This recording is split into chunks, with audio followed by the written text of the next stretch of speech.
So Fox News is really going all in on this notion that student debt cancellation is an elitist policy.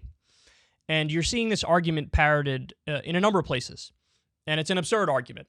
So let me go ahead and show you this back and forth here from, I think this is a former George W. Bush speechwriter. Yeah. When he pretends to care about the working class, I'm sure it's sincere. You worked for George W. Bush, who was abysmal for the working class. But anyway, take a look and then I'll respond. I want to get your view just on the idea of repaying student debt. It seems to me there are two key issues, which is the majority of Americans do not have four-year college degrees, so most people would be paying for their minority, and some of these colleges have huge endowments. Yes, absolutely. So first of all, on the moratorium, this is going to fuel inflation and labor shortages because it's a disincentive to work. So if you don't have to pay your student loans at all for the next 6 months, then you are less likely to return to the workforce. And we are all paying for that because businesses can't find workers to meet demand. And so prices are going up and there's shortages. So we're all paying for this moratorium in higher prices and lack of goods on the store shelves. In terms of for outright forgiveness of these loans, only about 40% of Americans have four-year college educations, and most of them are white.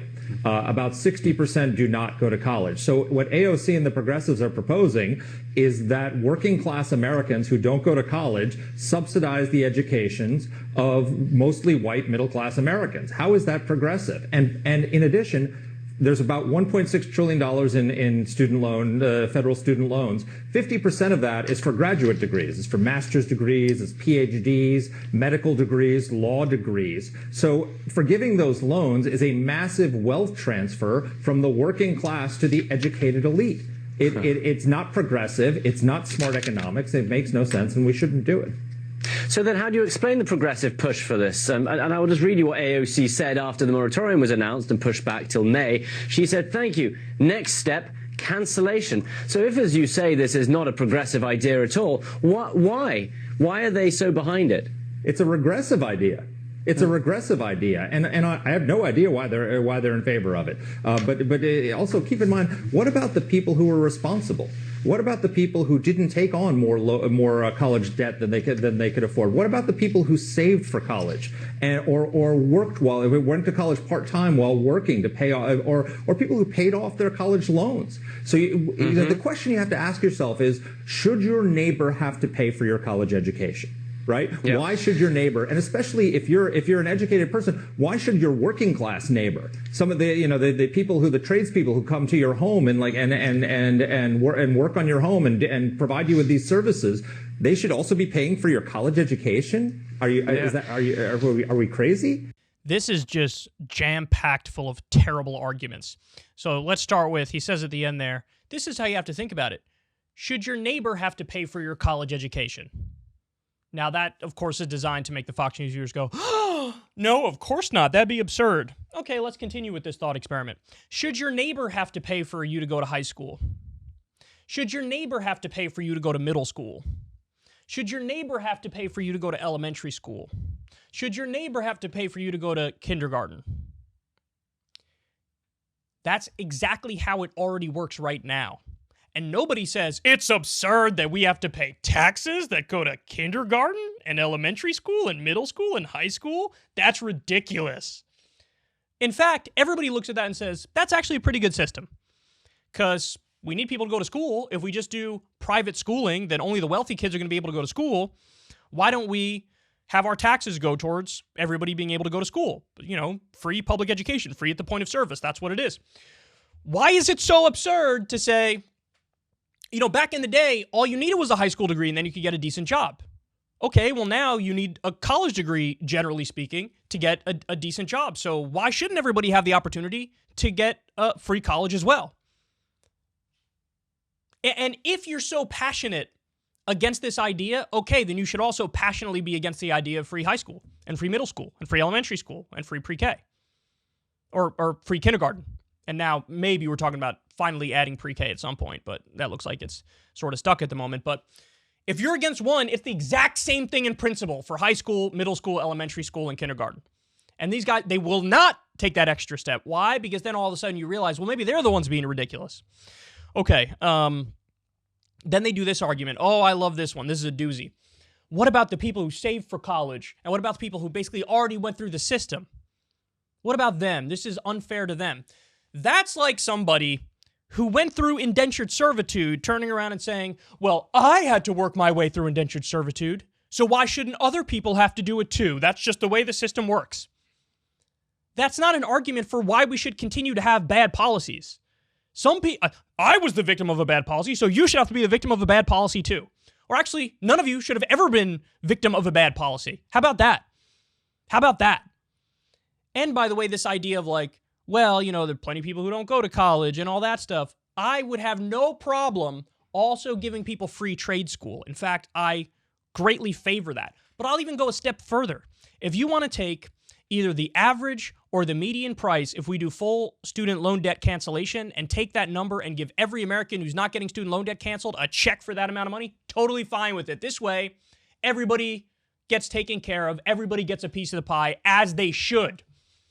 See, now you bring that up and they go, no, terrible, bad idea, socialism. But wait, you said you were so concerned about the people who saved for college and already went through the system, or the people who didn't go to college at all, and you think this is unfair to them. Okay, well, here's a way to make it fair for them. We're going overboard and overtime to make it fair for them. Well, then they would turn around and say, no, actually, I'm not in favor of any of that. Yeah, because you're just against any sort of social safety net programs and any sort of basic necessities being met by a government that in theory is supposed to work for us and do stuff with our money in our name. Then we have, there's a disincentive to work if you abolish the student loan debt. There absolutely is not. And this idea that it's going to elites in and of itself is not true. We just covered a poll. I think it was 89% of people with student loan debt said to pollsters, I'm not in a position where I can financially afford being able to pay back the student loan debt now. 89%. 89%. So 9 out of 10 can't afford to go back to payment. Does that sound like it's a bunch of elites to you? Does that sound like it's all in the top 1%? And they could all go grab money from their rich grandma or their rich parents? I got news for you. People who have rich parents, generally, their parents pay for college for them. So they don't need student loans. I mean, these are all obvious things, but look, they are propagandists. This guy's working backwards from his conclusion. Then he whines about, oh my God, a labor shortage. You want to fix the labor shortage? Pay Americans more. Pay them more. How many stories have we covered? There was a restaurant, there was a bar in this city or that city, and they weren't able to find people. And then, gosh golly, what do you know? They decided to pay $15 an hour, $20 an hour instead of a measly $8 or $9 an hour. And boom, now they have, more resumes than they know what to do with. Of course, that's how it works. Of course. But they whine about a labor shortage. What they really want is you to shut up, get back to work for a starvation wage in the middle of a pandemic. That's what they want you to do. And they're barely trying to hide it. And then finally, they talk about most people going to college are white. And so the idea is, why would you want to subsidize? Why would you want people of color to subsidize white people? Now, I'll say up front, what happened, Fox News? I thought you guys were against playing identity politics. I thought you think identity politics are sectarian and, it's antithetical to this notion of colorblindness, and so identity politics is wrong and you shouldn't do it. Well, as soon as they think they have an argument that suits their end goals, all of a sudden they trot out the identity politics like nobody's business. It's the same. That's why they bring on black conservatives to bash other black people or gay conservatives to bash other gay people. This is the oldest trick in the book. So now all of a sudden identity politics are cool and good. Most people going to college are white. The country is what? 70, 75% white? Of course most people going to college are going to be white. Is that an argument to load people up with student loan debt? Almost $2 trillion in student loan debt? Of course not. Of course, the fact of the matter is, I want to abolish all student loan debt. Every black person in this country, every Hispanic person, every Asian person, every white person, every person in this country should have their student loan debt abolished. And that helps the working class. And like I said, I'd also do free college. I'd do free trade school. I would easily take the median number for student loan debt elimination or the average number and then cut a check to Americans who aren't getting the student loan debt elimination as well. I have no problem doing that at all. I mean, you guys know I do a UBI, for Christ's sake. I do a UBI. So all these arguments are just terrible. Every last one of them is just terrible. I don't care about the identity of who's going. I care that people are burdened with this unnecessary cost. And I've given you the countries on the show before. I don't have the list in front of me right now. But here, I'll actually pull it up because I just brought it up. I'm going to give you the countries that have free or nearly free college. Okay? Brazil. Brazil's universities charge a registration fee, but they do not require regular tuition. Germany. Germany has 900 programs in English and is eager to attract foreign students to tuition-free universities.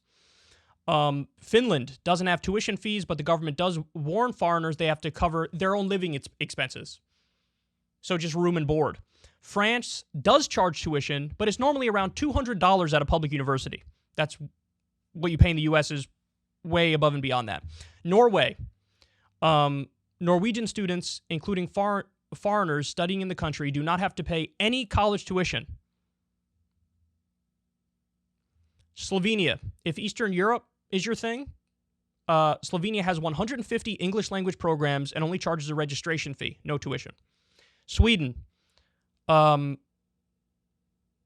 300 English language programs, and college is free, but the cost of living might be pricey, so you got to pay for your room and board. So there you go. You have Brazil, Germany, Finland, France, Norway, Slovenia, Sweden, either free or near free. And in the U.S., we almost have $2 trillion in student loan debt. And by the way, the final point I'll make on this is, whatever happened to an argument from principle, too? So you could talk about, oh my God, the impact of this or that program, or who it affects and who it doesn't, and look at all the upsides and all the downsides. Whatever happened to an argument from principle? So in other words, as a matter of principle, I think our tax money should fund education. Full stop. So when you're crafting a society, when you're creating a modern, civilized, industrial society, the question isn't, are we going to have taxes or are we not going to have taxes? Of course we're going to have taxes. How much should people have to pay in taxes? What's the percentage? What's the rate? How do we structure it? And then what does that money go towards? What does it go for? I think any reasonable person would put on that list not only the obvious police, infrastructure, things of that nature, but also universal health care, universal education, including higher education. It really is a system of control and domination that the wealthy have set up here. Because if you are up to your eyeballs in student loan debt, then first order of business when you get out there in the real world is, I got to get a high enough paying job where I can pay back that student loan debt. And maybe you settle. Maybe you settle for some bullshit financial job which pays more money so that you can pay off your student loan debt. And it's a way to sort of, it's a pipeline to traditional jobs. It's a pipeline to, in many instances, the financial sector of the economy where perhaps you can make more money, but what are you really doing for society? How are you really helping society? How are you really improving everybody's situation? This is something Chomsky's talked about at length, that it's a system of domination and control to load people up with student loan debt. So when they get out in the real world, are they really free? I don't think you're not free in any meaningful sense if you think, first and foremost, I got to find a way to pay off this debt. If you really want to increase freedom and you really want to have the basic bare minimums met for a civilized society, one of the first things on the list is education for everybody. And again, don't tell me we can't do it. Other developed countries have found a way to do it. You can't on the one hand say, America, we're number one, we're the best, but on the other hand say, we can't do this basic thing that other countries have figured out, and something that we do all the way up to high school. So, God, I hate this Fox News segment. Don't fall for the fake working class support BS, because they don't support the working class. Of course they don't support the working class. They argue for policies that would actively hurt the working class and cloak it as if they're helping the working class. It's complete garbage. If you want to see me and Crystal Ball interview legends like Noam Chomsky, Cornel West, and more, subscribe to Crystal Kyle and Friends on Substack. $5 a month gets you the video version a day early. Remember, we take 0 ad dollars for this podcast, or you can sign up on Substack for free and get the audio version a day later. Link in the video description box below.